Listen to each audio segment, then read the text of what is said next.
नमस्कार दोस्तों, स्वागत है आप सभी का आपके अपने YouTube channel only MPPSC with G में। इस वीडियो में हम एमपीपीएससी प्रीलिम्स के लिए इम्पोर्टेंट टेस्ट को डिस्कस करने वाले हैं। यह टेस्ट एमपीपीएससी के पैटर्न पर आधारित है। इसमें टोटल 100 क्वेश्चन होंगे। इस वीडियो लेक्चर को आप एज ए टेस्ट भी अटैम्प्ट कर सकते हैं, क्योंकि 19 जून को आपका एग्ज़ाम है।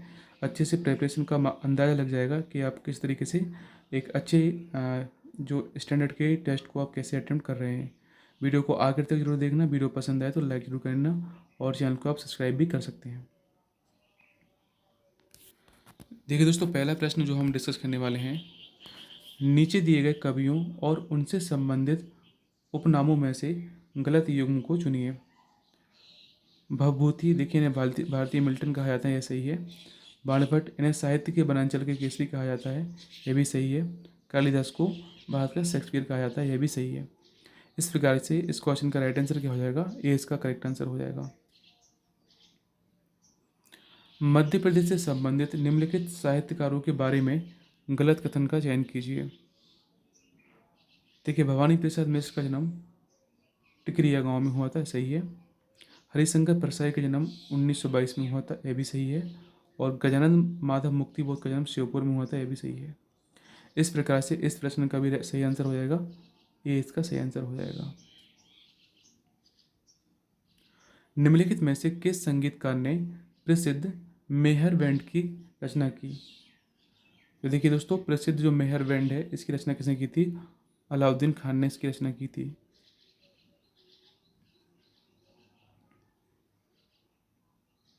निम्नलिखित में से किस लेखक ने नर्तन सर्वस्व नाम से 611 किलो वजनी एक साहित्य लिखा था?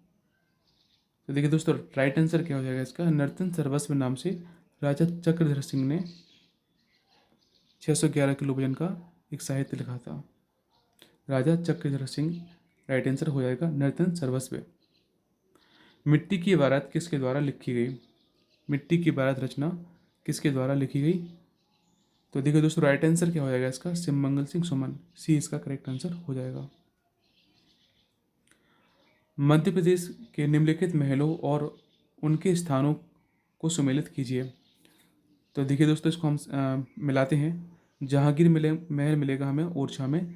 इस तरीके से देखिए, जिस क्वेश्चन में तीसरे का डी आंसर होगा वह इसका करेक्ट आंसर हो जाएगा। तो देखिए, फर्स्ट इस ऐसा एक ऑप्शन है, इसमें तीसरे का डी दिया गया है, तो इस तरीके से फर्स्ट इसका आंसर हो जाएगा। यानी कि हमें खरबूजा महल मिलेगा धार में, मोती महल मिलेगा हमको मंडला में, और नौखंडा महल मिलेगा हमें चंदेरी में।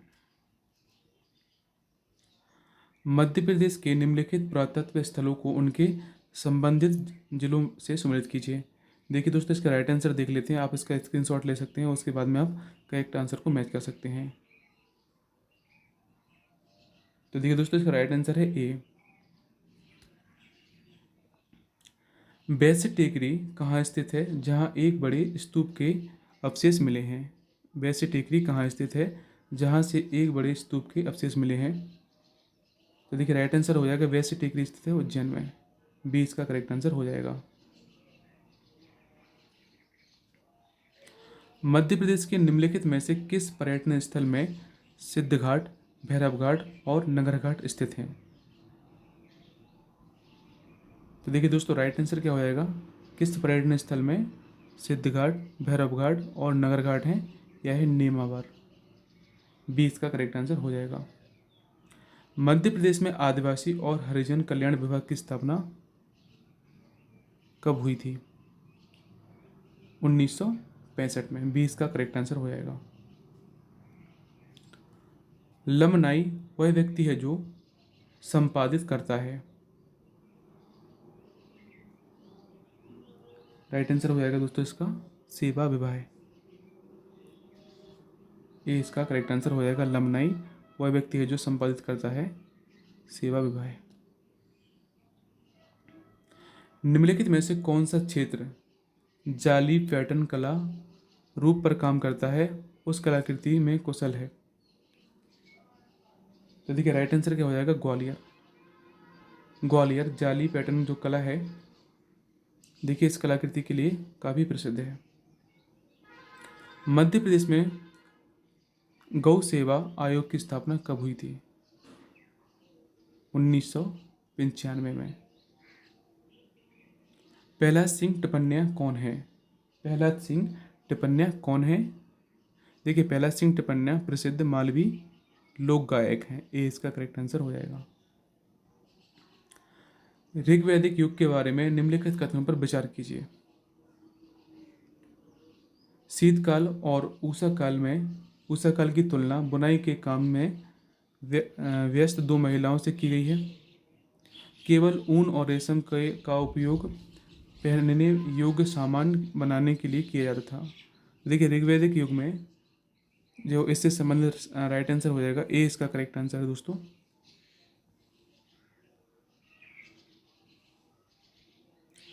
ऋग्वैदिक युग के बारे में नीचे दिए गए कथनों में से कौन सा कथन गलत है, यह हमें बताना है। आर्य मांसाहारी थे लेकिन कभी मछली नहीं खाते थे। आर्य लोग शहद का प्रयोग भोजन को मीठा करने के लिए करते थे। हमें इनमें से गलत का चयन करना है। तो देखिए दोस्तों, इसका राइट आंसर क्या हो जाएगा? डी इसका करेक्ट आंसर हो जाएगा। यानी कि ना तो एक और ना ही दो इसके गलत हैं, यानी कि दोनों इसके सही हैं ऑप्शन। देखिए, अगला प्रश्न देख लेते हैं। निम्नलिखित कथनों पर विचार कीजिए। ऋग्वैदिक समाज का निर्धारण रंग के आधार पर होता था। प्रारंभ में ऋग्वैदिक आर्य दो भागों में विभाजित थे, ब्राह्मण और क्षत्रिय। तो देखिए दोस्तों, राइट आंसर क्या हो जाएगा इसका? केवल एक सही है। और जो ऋग्वैदिक आर्य थे यह चार वर्गों में विभाजित थे, जैसा कि आपको मालूम होगा, ब्राह्मण, क्षत्रिय, वैश्य और शूद्र। निम्नलिखित में से ऋग्वैदिक काल और हड़प्पा सभ्यता में कौन सी समानताएं हैं? देखिए दोस्तों, इसका राइट आंसर क्या हो जाएगा? पहले एक बार ऑप्शन देख लेते हैं। दोनों सभ्यताओं का विकास सब सैंधव क्षेत्र में हुआ था, सही है बिल्कुल। दोनों सभ्यताओं ने प्रकृति के विभिन्न रूपों की पूजा की, यह भी सही है। धातु विज्ञान के क्षेत्र में दोनों का बहुत बड़ा योगदान है, यह भी सही है। इस तरीके से ऋग्वैदिक काल और हड़प्पा में जो तीनों ऑप्शन दिए गए हैं, तीनों की समानताएं मैच करती है, यानी कि डी इसका सही आंसर हो जाएगा। बौद्धिक काल के बारे में निम्नलिखित कथनों पर विचार कीजिए। हमें इन कथनों में से बताना है कि कौन सा कथन गलत है। तो देखिए दोस्तों, मुद्रा की सबसे निचली इकाई कहपान थी। कहपान चांदी का होता था। तो देखिए, गलत बताना है दोस्तों इसमें। इसका राइट आंसर हो जाएगा बी। महिलाओं के बारे में बुद्ध की निम्नलिखित धारणाओं पर विचार करें। बुद्ध प्रारंभ में बौद्ध संघों में महिलाओं के प्रवेश के खिलाफ थे। बुद्ध ने बाद में 8 सख्त निषेधों के साथ बौद्ध संघ में महिलाओं के प्रवेश की अनुमति दी। हमें बताना है इन ऑप्शंस में से कौन से सही हैं। तो देखिए दोस्तों, दोनों के दोनों सही हैं, यानी कि बुद्ध प्रारंभ में जो थे गौतम बुद्ध जी, या बौद्ध संघों में महिलाओं के प्रवेश के खिलाफ थे, और बाद में जो बौद्ध संघ थे उसमें महिलाओं को प्रवेश की अनुमति दे दी गई थी। तो उसमें बी भी इसका सेकंड इसका भी करेक्ट आंसर हो जाएगा, यानी कि दोनों इस प्रश्न के आंसर दोनों सही हैं। जैन धर्म के बारे में निम्नलिखित कथनों पर विचार कीजिए। त्रिरत्नों के पालन से जीव और कर्मों का प्रभाव रुक जाता है। पहला, जब पहले से मौजूद कर्म लुप्त होने लगते हैं तो इस स्थिति को निर्जरा कहा जाता है। आपको बताना है कौन सा इसमें सही है। तो देखिए दोस्तों, इसके भी दोनों जो ऑप्शन दिए गए हैं सही हैं। जैन धर्म में ईर्य समिति का उद्देश्य निर्देशन करना था। जैन धर्म में ईर्य समिति का उद्देश्य निर्देशन करना था। देखिए, जो आपके ऑप्शंस हैं, संयम के साथ चलना ताकि कोई भी कीट नष्ट ना हो और हिंसा को रोका जा सके। ये इसका करेक्ट आंसर हो जाएगा। देखिए, अगला जो प्रश्न है इसका आप स्क्रीनशॉट ले सकते हैं। इसका डायरेक्ट करेक्ट आंसर हम देख लेंगे। देखिए दोस्तों, इसका बी आंसर हो जाएगा। स्क्रीनशॉट लेना है, इसको आप अच्छे से प्रैक्टिस कर लेना इस प्रश्न को। देखिए, 24वां प्रश्न देख लेते हैं। एक हिंदू महिला अकेले कहीं भी जा सकती है, यहाँ तक कि सबसे अधिक भीड़भाड़ वाली जगहों में भी, और उसे अशिष्ट निगाहों से और बेकार की मौज मस्ती करने वालों लोगों से डरने की जरूरत नहीं है। यह कथन किसके द्वारा दिया गया है? काफ़ी इंपॉर्टेंट प्रश्न है। तो यह कथन दिया गया था अब्बे डुबोइस के द्वारा। बी इसका करेक्ट आंसर हो जाएगा। देखिए अगला प्रश्न को भी आप स्क्रीनशॉट ले लेना, इसका डायरेक्ट हम आंसर देख लेते हैं। देखिए वीडियो लेक्चर काफ़ी लंबा हो जाएगा, इसलिए हम इस जो बड़े बड़े प्रश्न हैं इनको डायरेक्ट हम आंसर के माध्यम से इनको देख लेंगे। आप इसका स्क्रीनशॉट ले लेना। तो देखिए 25वें प्रश्न का आंसर हो जाएगा बी इसका करेक्ट आंसर है।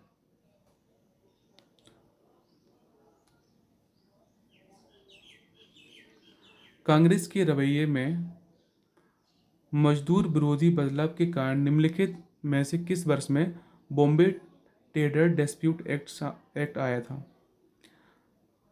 तो देखिए दोस्तों राइट आंसर क्या हो जाएगा इसका, 1938 में। मई 1939 में बोस और उनके अनुयायियों ने फॉरवर्ड ब्लॉक का गठन किया था। यह कहाँ किया था दोस्तों? यह किया था मकूर उन्नाव में। डी इसका करेक्ट आंसर हो जाएगा। निम्नलिखित कथनों पर विचार कीजिए, इनमें से बताना है कौन से सही हैं।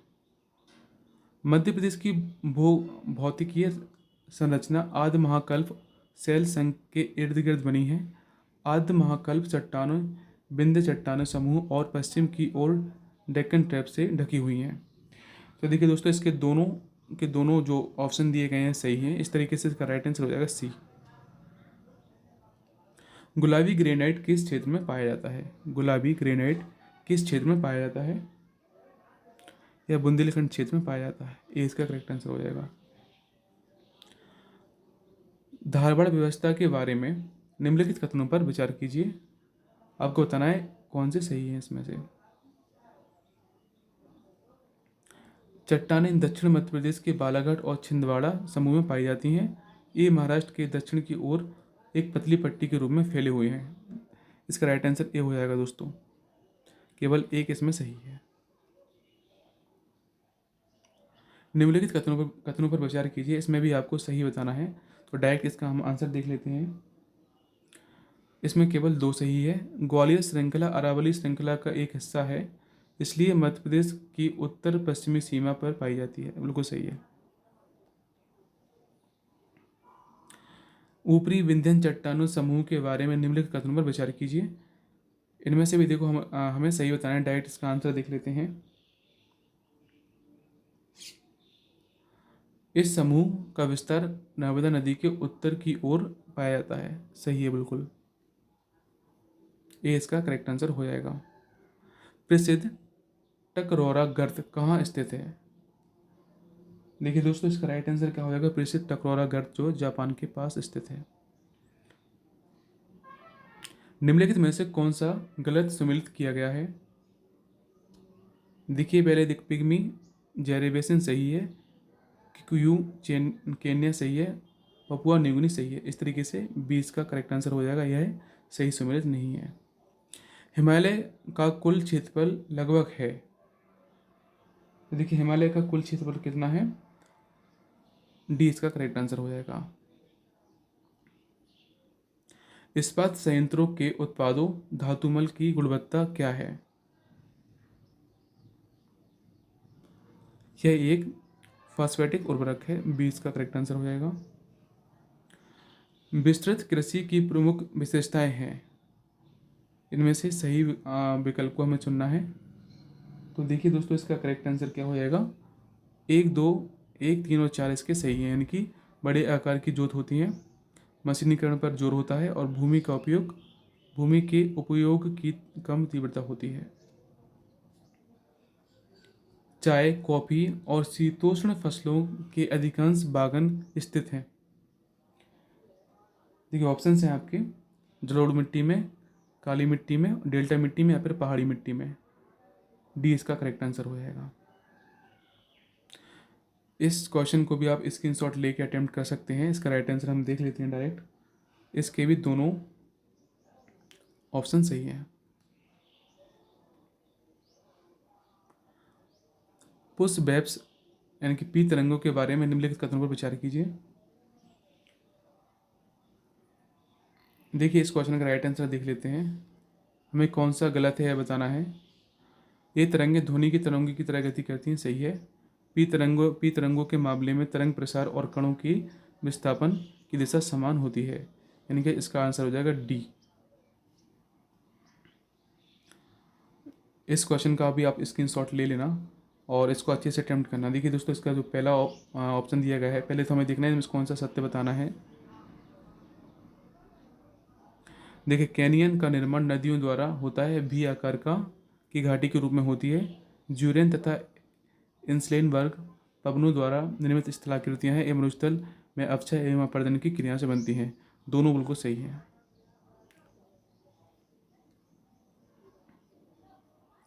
पृथ्वी के आंतरिक भाग में गहराई तक फैले लावा के बड़े गुम्बद के आकार के निक्षेप जो अपर्दन के कारण आंशिक रूप से उजागर हो जाते हैं क्या कहलाते हैं। काफ़ी इंपॉर्टेंट प्रश्न है, यहाँ से प्रश्न बन सकता है दोस्तों। तो राइट आंसर इसका क्या हो जाएगा, बैथोलिथ। बैथोलिथ कहते हैं इसे, ये इसका करेक्ट आंसर हो जाएगा। ज्वालामुखीय विशेषताओं के बारे में निम्नलिखित कथनों पर विचार कीजिए। देखिए, ज्वालामुखी शंकु के केंद्र में अपेक्षाकृत दबे हुए क्षेत्र को कॉल्डेरा कहते हैं। एक बहुत बड़े ज्वालामुखी क्रेटर को क्रेटर झील भी कहा जाता है। तो देखिए दोस्तों, इसका राइट आंसर क्या हो जाएगा, केवल इसका बी सही है। बहुत कम ऊंचाई अपर्दन चक्र के चरण की मुख्य विशेषता है। तो यह पुरा पुरानी चरण की मुख्य विशेषता होती है। रसातल शब्द का अर्थ क्या है, महासागरों के गहरे हिस्से। बी इसका करेक्ट आंसर हो जाएगा। सोडियम क्लोराइड के अलावा समुद्र के पानी से व्यावसायिक पैमाने पर कौन सा पदार्थ प्राप्त होता है। तो देखिए, समुद्री पानी से सोडियम क्लोराइड के अलावा हमें आयोडीन प्राप्त होता है। नगर निगमों के बारे में निम्नलिखित कथनों पर विचार कीजिए। यह 1 लाख से अधिक आबादी वाले हर बड़े शहर में स्थापित हैं। इसके दायरे में 40 से 70 वार्ड सम्मिलित होते हैं। इनमें से हमें गलत कथन का चयन करना है। तो देखिए दोस्तों, दोनों गलत हैं इसके। नगर पालिका का प्रशासक प्रमुख कौन होता है। तो देखिए दोस्तों, इसका राइट आंसर क्या हो जाएगा, डी, सीएमओ होता है। निम्नलिखित में से कौन शहरी स्थानीय निकायों के अनिवार्य कार्यों में से एक नहीं है। मेलों का आयोजन, डी इसका करेक्ट आंसर हो जाएगा। मध्य प्रदेश नगर पालिका अधिनियम कब पारित किया गया, काफी इंपोर्टेंट प्रश्न है। देखिए, मध्य प्रदेश नगर पालिका अधिनियम पारित किया गया था 1961 में। निम्नलिखित में से कौन मध्य प्रदेश की पहली महिला मुख्यमंत्री थी, काफ़ी इंपॉर्टेंट और काफ़ी सिंपल प्रश्न है, उमा भारती जी। मध्य प्रदेश में महात्मा गांधी ग्रामीण विकास संस्थान की स्थापना कब हुई थी। तो देखिए दोस्तों, इसका राइट आंसर हो जाएगा 1964 में। निम्नलिखित में से किस अनुच्छेद के तहत नगर पालिका भारत के संविधान के अंतर्गत आती है। देखिए दोस्तों, नगर पालिका भारतीय संविधान के किस अनुच्छेद के अंतर्गत आती है। बी इसका करेक्ट आंसर हो जाएगा 243(q)(1)(b)। जिला स्तरीय संस्था जिला पंचायत के तहत एक वार्ड के लिए जनसंख्या का आकार कितना होता है। एक वार्ड के लिए जनसंख्या का आकार कितना होता है,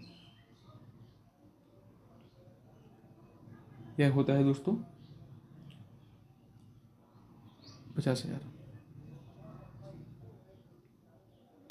पंचायती राज पर काशी प्रसाद पांडे समिति का गठन कब किस वर्ष किया गया। काशी प्रसाद पांडे समिति, देखिए दोस्तों, इस समिति का गठन किया गया था 1958 में। ग्राम सभा के बारे में निम्नलिखित कथनों पर विचार कीजिए। इसका गठन गांव के सभी सदस्यों द्वारा किया जाना चाहिए। ग्राम सभा की संख्या लगभग 1000 होनी चाहिए। इसमें से हमें कौन सा सही है इसको बताना है। तो देखिए दोस्तों, राइट आंसर इसका हो जाएगा केवल 2 सही है।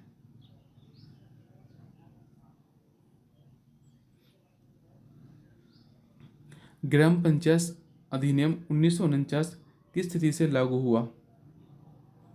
तो देखिए दोस्तों, यह लागू हुआ था 1 अक्टूबर 1951 से। निम्नलिखित में से कौन प्रसिद्ध गोकुलदास भवन जबलपुर का वास्तुकार था? गोकुलदास भवन जबलपुर का वास्तुकार कौन था? तो दोस्तों यह थे हेनरी इरविन। मध्य प्रदेश उच्च न्यायालय की इंदौर और ग्वालियर खंडपीठ किस वर्ष स्थायी हो गई? स्थायी कब हुई थी? तो देखिए दोस्तों, राइट आंसर क्या हो जाएगा इसका?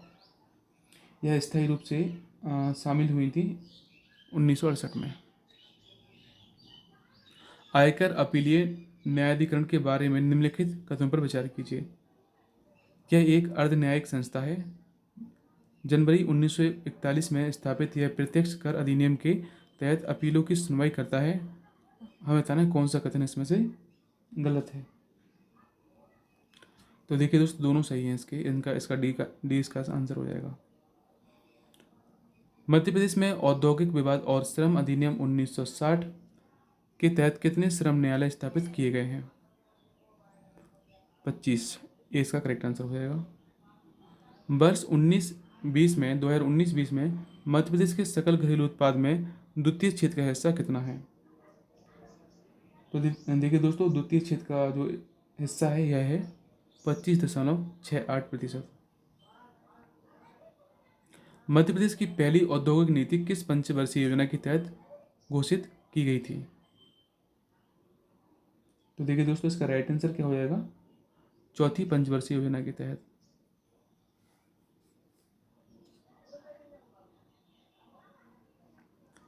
इस क्वेश्चन का भी आप स्क्रीनशॉट लेना है। इसका डायरेक्ट हम आंसर देख लेते हैं। सी इसका करेक्ट आंसर है, यानी कि 1 और 2 इसके दोनों सही हैं।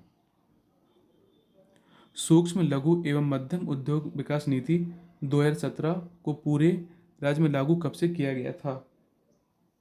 1 अप्रैल 2018 से। मध्य प्रदेश के छठे ग्लोबल इन्वेस्टर मीट का विषय क्या था? क्या था? शानदार एमपी। बी करेक्ट आंसर हो जाएगा इसका। मध्य प्रदेश राज्य का पहला बायोमेथनॉल प्लांट 23 दिसंबर 2015 को कहाँ स्थापित किया गया? भोपाल में। ए इसका करेक्ट आंसर हो जाएगा। भारत सरकार के डिजिटल भुगतान पुरस्कार 2018 के पहले चरण में मध्य प्रदेश के कितने शहरों ने देश के पहले 5 शहरों में जगह बनाई? तो देखिए दोस्तों, इसका राइट आंसर क्या हो जाएगा? 4 शहरों ने बनाई थी। डी इसका करेक्ट आंसर हो जाएगा। मध्य प्रदेश में ग्वालियर क्षेत्र के आसपास फैले शहरिया जनजाति के कुल परिवारों को क्या कहा जाता है? तो देखिए दोस्तों, इन्हें हम कहते हैं कुटुंब। निम्नलिखित कथनों पर विचार कीजिए। शहरिया हिंदू रीति रिवाजों और धर्म में अत्यधिक प्रभावित हैं। शहरियों की उत्पत्ति कॉलेरियन जाति से हुई है। देखिए दोस्तों, इसका कौन सा गलत है हमको ये बताना है। तो ना ही ए और ना ही इसमें बी इसका गलत है, यानी कि 1 और 2 दोनों ही सही हैं। भारतीय संविधान के दार्शनिक सिद्धांत आधारित हैं। नेहरू रिपोर्ट 1928, पंडित नेहरू का उद्देश्य 1947, गांधी की युवा भारत में स्वतंत्रता 1922, पूर्ण स्वतंत्रता के लिए कांग्रेस का संकल्प 1929। तो देखिए दोस्तों, इसका राइट आंसर क्या हो जाएगा? बी पंडित नेहरू का उद्देश्य संकल्प 1947। निम्नलिखित में से कौन सा शब्द डॉक्टर BR अम्बेडकर द्वारा संविधान सभा ने अपने समापन भाषण में यूनियन ऑफ ट्रिनिटी में शामिल नहीं किया? लचीलापन इसमें पहले शामिल नहीं था। इस क्वेश्चन का भी आप स्क्रीनशॉट ले लेना। इसका डायरेक्ट हम आंसर देख लेते हैं। इसमें पूछा गया था कौन सा सही है। तो देखिए, ए और बी दोनों ही सही हैं। पहला और दूसरा दोनों ही सही हैं। जहाँ तक सशस्त्र बलों का संबंध है, संविधान के अनुच्छेद 14 और 19 के तहत प्रदत्त मौलिक अधिकार हैं। देखिए, केवल संसद द्वारा बनाए गए कानून के अनुसार उपलब्ध हैं। डी इसका करेक्ट आंसर हो जाएगा। भारतीय संविधान के तहत निम्नलिखित में से कौन सा एक विशिष्ट आधार नहीं है जिस पर राज्य धर्म की स्वतंत्रता का प्रतिबंध लगा सकता है? बी सामाजिक न्याय। बी इसका करेक्ट आंसर हो जाएगा। मौलिक अधिकारों से संबंधित भारत के संविधान के भाग 3 में अलग अलग अनुच्छेदों के तहत निम्नलिखित में से किसका उल्लेख किया गया है?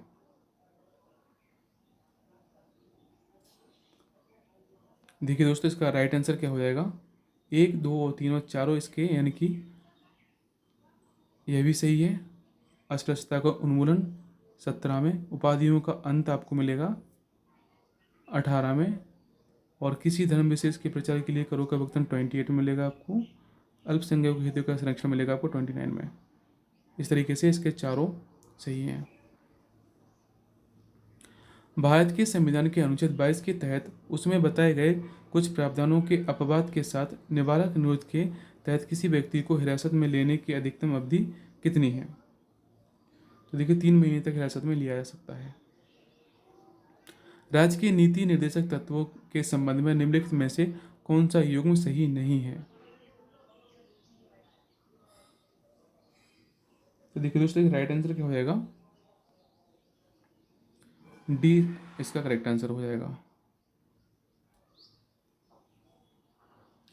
15 दिसंबर 2021 को निम्नलिखित 7 बार के फॉर्मूला चैंपियन किसी मोटर स्पोर्ट्स की सेवाओं के लिए नई ठुड़ की जो उपाधि प्रदान की गई थी? तो लुइस हैमिल्टन को नई ठुड़ की उपाधि प्रदान की गई है रिसेंटली। अपने 16वें सत्र में मानवता की अमूर्त सांस्कृतिक विरासत की प्रतिनिधि सूची के लिए यूनेस्को की समिति ने हाल ही में सूची में किसे जोड़ा है? तो देखिए दोस्तों, इसका राइट आंसर हो जाएगा दुर्गा पूजा को। इस क्वेश्चन का भी आप स्क्रीनशॉट ले लेना। इसका हम डायरेक्ट आंसर देख लेते हैं। सी इसका करेक्ट आंसर है, यानी कि 1 और 2 इसके सही हैं। हाल ही में निम्नलिखित में से किस राज्य या केंद्र शासित प्रदेश को अपनी राजधानी में पहला FM रेडियो स्टेशन प्राप्त हुआ है? तो देखिए दोस्तों, इसका राइट आंसर हो जाएगा लद्दाख, बी। हाल ही में स्थानीय रूप से डिजाइन किया गया और branded heating system Ladakh, Himachal Pradesh और उत्तराखंड के गांवों में लोकप्रियता हासिल कर रहा है। इसका नाम क्या है, बताना है हमें। तो देखिए दोस्तों, इसका नाम है सौर हमाम, बी इसका करेक्ट आंसर हो जाएगा। निम्नलिखित में से किसे हाल ही में दुनिया की सबसे बड़ी क्रिप्टो करेंसी के रूप में सूचीबद्ध किया गया है और म्यांमार द्वारा इसका उपयोग आधिकारिक मुद्रा के रूप में किया जाने वाला है? तो देखिए दोस्तों, इसका राइट आंसर क्या हो जाएगा? टीथर, सी इसका करेक्ट आंसर हो जाएगा। एक कंप्यूटर बूट नहीं कर सकता यदि उसके पास नहीं है। क्या नहीं है दोस्तों? इसका राइट आंसर क्या हो जाएगा? यदि कोई कंप्यूटर बूट नहीं कर पा रहा है तो उसके पास ऑपरेटिंग सिस्टम नहीं है। डी करेक्ट आंसर हो जाएगा। डिस्क को ट्रैक और सेक्टर में विभाजित करने की प्रक्रिया क्या है? फॉर्मेटिंग है, बी इसका करेक्ट आंसर हो जाएगा। माइक्रोसॉफ्ट ऑफिस उदाहरण है? देखिए दोस्तों, इसका राइट आंसर क्या हो जाएगा? माइक्रोसॉफ्ट ऑफिस उदाहरण है क्षेत्रीय बाजार, क्षैतिज बाजार सॉफ्टवेयर का। डिफ़ॉल्ट के रूप में आपके दस्तावेज मोड में प्रिंट होते हैं। कौन से मोड में प्रिंट होते हैं? पोर्ट्रेट मोड में प्रिंट होते हैं। सबसे अधिक संख्या में यौगिक तत्व द्वारा बनाए जाते हैं? तो देखिए दोस्तों, इसका राइट आंसर क्या हो जाएगा? कार्बन के द्वारा। सेलुलोज है, इसका राइट आंसर क्या हो जाएगा दोस्तों? पॉलीसैकेराइड। रिकॉग्निमेंट टेक्नोलॉजी किसके व्यावसायिक उत्पादन की दिशा में एक नया जैव प्रौद्योगिकी दृष्टिकोण है? तो देखिए दोस्तों, इसका राइट आंसर क्या हो जाएगा? मोनोक्लोनल एंटीबॉडी के क्षेत्र में। C11L मिथाइल इसके प्रयोग के लिए किया जाता है? तो यह किया जाता है अस्थि इमेजिंग के लिए। इसका भी दोस्तों आप स्क्रीनशॉट ले लेना। इसका हम डायरेक्ट आंसर देख लेते हैं। तो इसका भी 1 और 2 दोनों ही सही हैं। सूचना का अधिकार अधिनियम 2005 के निर्माण की सुविधा प्रदान करता है? केंद्रीय सूचना आयोग, राज्य सूचना आयोग, संयुक्त सूचना आयोग, तीनों ही इसके सही हैं। इस क्वेश्चन का भी आप स्क्रीनशॉट ले लेना। इसका डायरेक्ट हम आंसर देख लेते हैं 95 का। इसका ए सही है दोस्तों। 96 का प्रश्न देख लेते हैं, इसका भी आप स्क्रीनशॉट ले लेना। इसका हम डायरेक्ट आंसर देख लेते हैं। इसका दोस्तों इसके दोनों सही हैं, यानी कि सी इसका करेक्ट आंसर हो जाएगा। निम्नलिखित में से कौन नीति आयोग के वर्तमान उपाध्यक्ष हैं? तो देखिए दोस्तों, नीति आयोग के वर्तमान उपाध्यक्ष कौन हैं? राजीव कुमार जी हैं। निम्नलिखित में से किस वर्ष केंद्रीय सतर्कता आयोग की स्थापना की गई थी? काफ़ी इंपॉर्टेंट प्रश्न है, यहाँ से प्रश्न बन सकता है। तो 1964 में केंद्रीय सतर्कता आयोग की स्थापना की गई थी। निम्नलिखित में से कौन केंद्रीय सतर्कता आयोग की नियुक्ति करने वाली जो समिति होती है उसकी सिफारिश समिति में शामिल नहीं होता है? तो देखिए दोस्तों, इसका राइट आंसर क्या हो जाएगा? लोकसभा का अध्यक्ष। निम्नलिखित में से कौन सा प्रत्यक्ष कर है? तो देखिए, आयकर एक प्रत्यक्ष कर है। डी इसका करेक्ट आंसर होगा। This is the end of this video. Thanks for watching. जय हिंद, वंदे मातरम।